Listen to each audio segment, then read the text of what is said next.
Online manipuri nungthilgi pau yengbiriba pumnamak puthoi laisramna khurumjari ahanbada maruiba pau. Hauzik Scotland da Kuki Nupi mayam Tholktuna separate administration gi protest tawduna lambi thingbagi thabak chathari inspire you to reach new heights.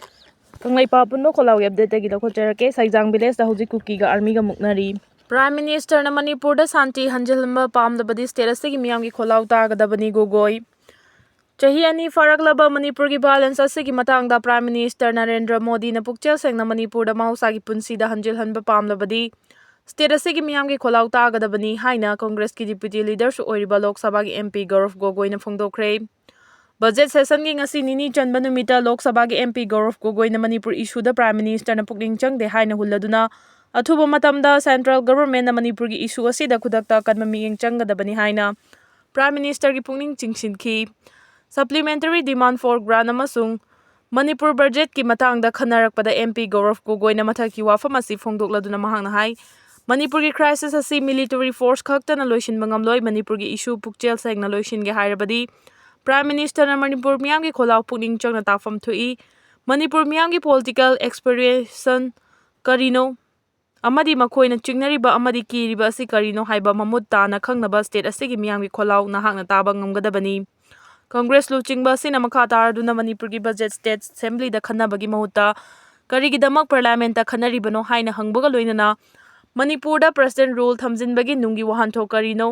Manipur gi Vidhan Sabha gi phibam karida lairibage state assembly dissolve tawbara natraga suspended animation da lairibra haina so hangki Amaramda Nisikan Dube yauna BJP gi members singna Manipur gi financial matter da Marai tawnaba amadi yetnabada miyeng changgadabani Manipur gi phibam gi matangda oina Tholktuna wa ngangbabu kana yaningdaba phongdokhi Manipur da irang tholakpa matamda Manipur da Union Home Minister Amit Shah na piramkhiba thajaba thabakto onthokpa ngamdana leibabu Gaurav Gogoi na kana yaningdaba phongdokpaga loinana Manipur gi matangda khanagadaba luraba mifam asida Prime Minister Saruk yakhidababu kana yaningdaba phongdorakpadagi house ta charangnaba thorakhibani Congress luchingba sigi wafam the Speaker Om Birlana sengdokladuna Prime Minister mapan leibaki khongchata leikibana ngasi khanaba asida saruk yawa ngamkhidabani haina house ta thamki amaramda mamang thada parliament ta Gogoina parliament ta wangangbada leiba sigi hanagi Prime Minister khudingma pu ikaiba piba wangang sangang adugidamak opposition na sengdokadabani haina Finance Minister Nirmala Sitharaman na demand torokpadagi members singi amana amagi mathakta Lau khongbagi thabak chathaba horakhibani editorial kalam mokangla paudagi lakhocherake apunbagi saktam yelho miching mi tamina ngaktuna lai Manipur gi apunba saktam ngaknaba honabada lamdam asida mahusadagi khunda leitamina rakhiba yelho miching buroi tamburoi singi thodang chauna lei apunbagi saktam da singnarakpa mitopu oigera manung kangluf phurup ki bioi singbu oigera mioi sing adugi mayokta amata oina punna lepminanaba mathau tai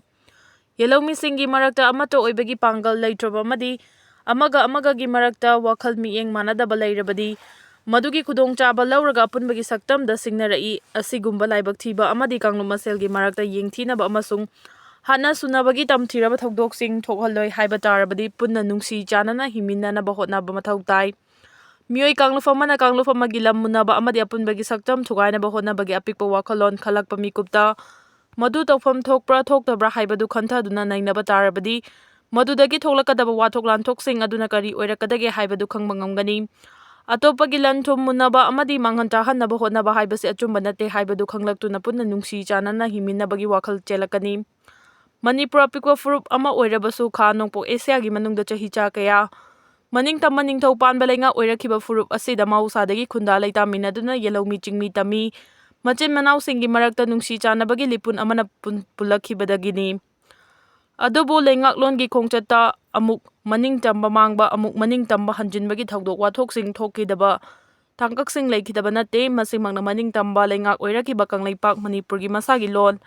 mayek lining lon amadi chatnabi natki thoram paringsing amata watana leiraklibani furup ama oibagi chapchaba machak maral leijaba Manipur na malemgi tonganba mioi kanglupsingi marakta masagi natki saktam ngakni hingba ngamli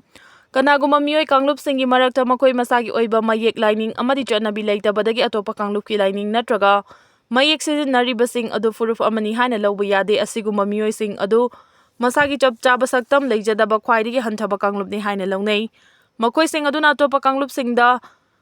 napcha tangjaduna hingnaba hotnabagi mathakta lam munnaba hotnaba amadi lamdam adugi asengba mioi oinaba hotnarakpa matamda wathok lanthok thoktaba nate asiguma thawong asi chin kuki jogi mioi kanglupsingna mafam adudagi mafam amada koichat chatpada thungluba mafam aduda khunda leita sinnabagi hotnabagi wathok sing thoi haibasi miyamna khangi thogdo asi manipur da su tholakhibadagi loikham naidaba wathok lairiba asini furuki apunba saktamda kanaguma kanglupki mioi singi maraktagi singna handanaba hotnage hairabadi atopa mapan kanglupki mioi sing logi wangmada changlakpa amadi khunda leita sinba thingba mathau tai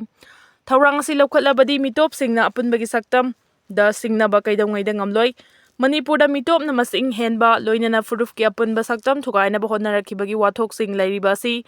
laingak amadi miyamna cheksil haudabadagi oirakhibani laingak na matam chana ngamkhaigi achepa sambal khadaba mitop changlakpa amadi khunda leita sinba thinghaudabadagi kanglei furuf ki yellow mi singna maramdamda mitop kumna Pidona hinglakibadagi mitopna khudong chaba lauduna furup asibu makhoigi khayat nungda yosetna bhonarakibani adubu furup asigi yellow mi singi mafamda thenglabasu thengna